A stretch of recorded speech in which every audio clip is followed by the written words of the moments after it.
welcome to the show, Our Democracy, the CJR Show. In this show, we will discuss questions of democracy, governance, elections, and other topical issues in Guyana and occurrences in countries around the world. We hope the show will be of interest to everyone. So let's begin the show.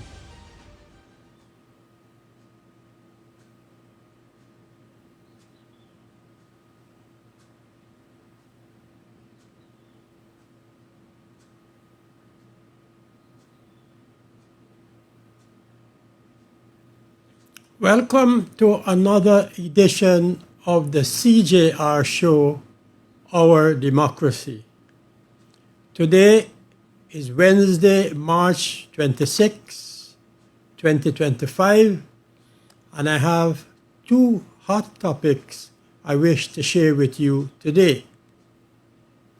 Before I dive into the issues, I deeply regret that I was unable to bring to you on our show last Saturday, March 20th.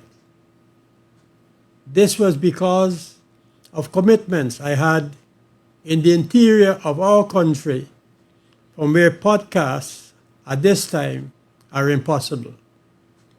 Hopefully, in the near future, this challenge will be overcome.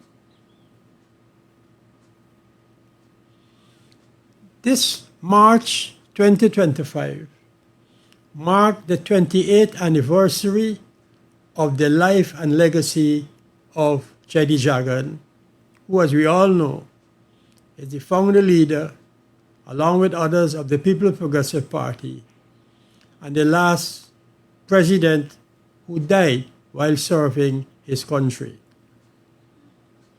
On that occasion, celebrations were held at the CHEDDIE JAGAN Research Center at Red House in Georgetown, Guyana, where the occasion was held to celebrate the life of CHEDDIE JAGAN as a visionary.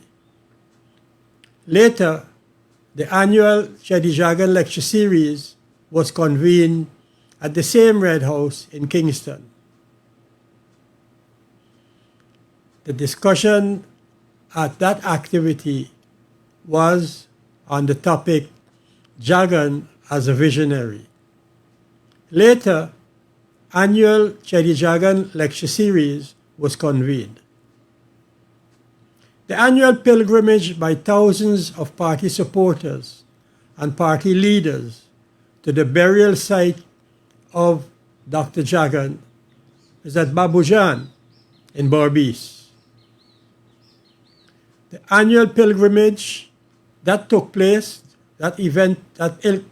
took place and was given wide coverage by mainstream media and electronic media outlets. Speeches were made by the President of the Republic and the Vice President. For my part, I published a small but significant note that was sent to me by President JAGAN before his passing. The content of the note did not have a date, but it speaks for itself. Allow me to read it out loudly, then explain its significance. Quote, Clement, that's how he addressed me. Should we apply for membership to the Socialist International? Michael Manley said that it was a good idea and he would support our application. Signed, CHEDDIE B. JAGAN. The note has no date, but I assume it was written before he died as President of Guyana, March 1918 to March 1997. Michael Manley, the person referred to in his note, was at one time the Prime Minister of Jamaica. He lived from December 1924 to March 1997. This is just one of the many personal notes President JAGAN wrote to me, sharing his thoughts, personal impressions about people and about events. And I've kept his notes close to me ever since his passing. JAGAN was known as a Marxist, whereas Manley was known as a social democrat. Manley's ideology was democratic socialism, whereas JAGAN's was scientific socialism. Interestingly, these giants, though professing different ideological convictions, nevertheless got along quite well. They were personal friends. The People's Progressive Party in the late 1980s and mid-1990s accepted invitations from Manley's People's National Party to attend their conventions. The PPP reciprocated. Suffice it to say that historically there has been fundamental ideological differences between the two contesting ideological groups since the early 19th century, prior to the rise of fascism in Europe, during and after the Second World War. What is this Socialist International that CHEDDIE JAGAN was keen on joining? Let me explain. The SI, as it was called in those days, which is Socialist International, is a political international or worldwide organization of political parties who seek to establish, quote-unquote, democratic socialism. It consists of over 100, mostly of democratic political parties and labor organizations from Africa, Asia, Latin America, and Europe. I should also mention the Caribbean. Manley's party was also a member of that organization. Democratic socialism, advanced by the Social International, considers socialism as a moral ideal that is equally acceptable to all sections of society. It rejects class struggle and socialist revolution. Democratic democracy is a harmonious unity of all social strata and groups, including the business class. That democracy is viewed as a reformist ideology that conforms to what is described as capitalism and not for its overthrow. From this backdrop, it is easy to understand how and why JAGAN sought my advice on applying for membership in the Socialist International while he was still the president of Guyana. Now, he had traveled a very long way ideologically and politically, while at the same time, he would have shared tons of experiences with men like Michael Manley over the years.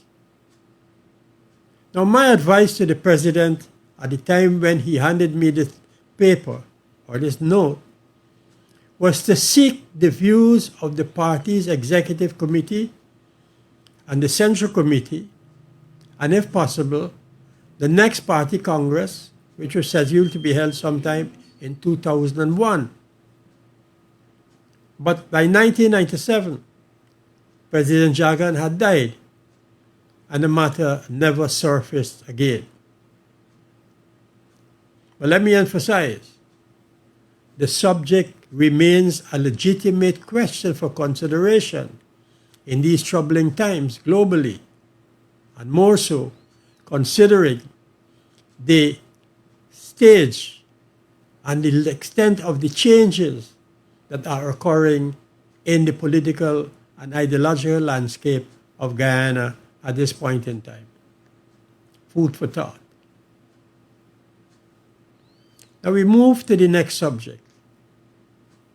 That is, let us try to understand what is going on in the world around us. Listeners would recall, and viewers would recall, in one of my last podcasts, I dealt briefly with the topic, the world around us. And at the end of my presentation on the subject, I informed that I will provide more information about the topic in my next broadcast.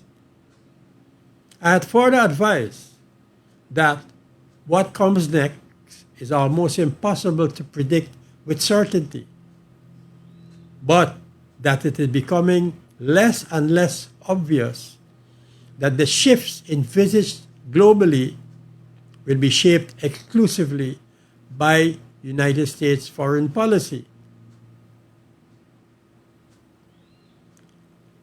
Lately, what I have observed, and from the alternative news sources that I follow on a daily basis, my analysis is that the world around us will be shaped by a multipolar dispensation rather than a unipolar dispensation. And that multipolar dispensation will be shaped primarily by countries like Brazil, Russia, India, China, and South Africa. This is what is known as the BRICS countries. But they will also be joined by other countries that make up what is now called the Global South, meaning the majority of developing countries around the world. I should emphasize that this transformation is unstoppable. It's a manifestation of the inevitability of change in the international order, as it is in societies and in our personal lives that occur from time to time. I can only emphasize what I said before, that is to encourage listeners at home and abroad to pay attention and to follow, not from one or two established media houses, but from open media outlets and informed podcasts done by outstanding and reputable, world-renowned scholars and journalists. Events taking place, that is to say, we should follow the events taking place at the global level and to consider how those events will impact us as a country and in our daily lives. Under the present circumstances, I repeat, just as we say, no man is an island, in the same way, we should keep in mind that in today's world, no country is an island. What has become clear is that America and Europe, in this present world upheaval, do not see eye to eye as far as foreign policy is concerned. They are at each other's throats. The two NATO allies, that is America and Europe, are much further than they were since the Second World War. They are now miles apart. Remember, in the past, they used to be very close allies after the Second World War and even before the Second World War. But this distancing between these two major blocs was manifested during the vote on resolutions at the United Nations General Assembly and the Security Council, condemning Russia's aggression against Ukraine, when the United States supported Russia. To Europe, the US no longer sees as an ally, but more like an adversary. This is a major development in world affairs. Now, since my remarks on the world around us there has been some further dramatic developments as regards negotiations between Russia and the United States. These dramatic developments are reflected in a statement issued yesterday, March 25th, 2025, by Russia following consultations with the United States in Riyadh, capital of Saudi Arabia. The Russian statement reads as follows. 1. In accordance with the agreement between the presidents of Russia and the United States, the Russian and American sides agreed. That's point number 1. Note that one. Agreed to ensure the implementation of the Black Sea Initiative. The Black Sea Initiative is to allow food to be shipped from the Black Sea areas and ports to the wider world community, which includes ensuring the safety of navigation in the Black Sea, the non-use of force, and the prevention of the use of commercial vessels for military purposes while organizing appropriate control measures through the inspection of such vessels. 2. The United States will help restore access for Russian agricultural exports and fertilizers to the world market, reduce the cost of insurance for maritime transportation, as well as expand access to ports and payment systems for conducting such activities. Now, according to this statement, we are asked to note points 1 and 2. That is to say that points 1 and 2 shall enter into force only after, note the word after, which contains the following Russian demands. Let me emphasize what is said here. Russia has said that they will implement the first and the second measures which I just alluded to. That is in respect of maritime transportation in the Black Sea region. But then they make two conditions in order for 1 and 2 above to go forward. That it will only enter into force after the following conditions are met, what they call demands. First, the lifting of sanctions from Bank and other financial organizations involved in ensuring transactions on international trade in food, including fish products and fertilizers, their connection to SWIFT, and the opening of necessary corresponding accounts. 2. Lifting of restrictions on trade finance transactions. 3. Lifting of restrictions on companies producing and exporting food, including fish products and fertilizers, as well as lifting restrictions on the work of insurance companies with food cargo, including fish products and fertilizers. 4. Lifting restrictions on servicing ships in ports and sanctions on ships under the Russian flag involved in the trade in food, including fish products and fertilizers. 5. Lifting of restrictions on the supply of agricultural machinery to the Russian Federation, as well as other goods involved in the production of food, including fish products and fertilizers. 7. Russia and the United States agreed to develop measures to implement the agreement between the presidents of the two countries on a ban on strikes on energy facilities in Russia and Ukraine for a period of 30 days, starting from March 18, 2025, with the possibility of extension and withdrawal from the agreement in the event of non-compliance by one of the parties. 7. Russia and the United States welcome good offices from third countries aimed at supporting the implementation of agreements in energy and maritime spheres. 8. Russia and the United States will continue to work to achieve a strong and lasting peace. So, there we are at this point in time, where we have